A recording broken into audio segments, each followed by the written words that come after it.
بسم اللہ الرحمن الرحیم۔ حرام مال سے، حرام کھانے سے بچنا بے حد ضروری ہے۔ حضرت سعد بن ابی وقاص رضی اللہ تعالیٰ عنہ نے ایک مرتبہ کھڑے ہو کر عرض کیا، یا رسول اللہ صلی اللہ علیہ وسلم، میرے لیے دعا کیجئے کہ اللہ تعالیٰ میری دعاؤں کو قبول فرمایا کرے۔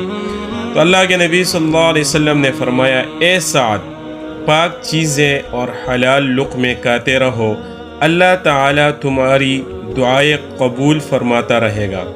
قسم ہے اس ذات کی جس کے ہاتھ میں محمد صلی اللہ علیہ وسلم کی جان ہے، حرام لقمہ جو انسان اپنے پیٹ میں ڈالتا ہے، اس کی وجہ سے 40 دن کی اس کی عبادت قبول نہیں ہوتی۔ اور پھر فرمایا اللہ کے نبی صلی اللہ علیہ وسلم نے، جو گوشت پوست حرام سے پلا وہ جہنمی ہے۔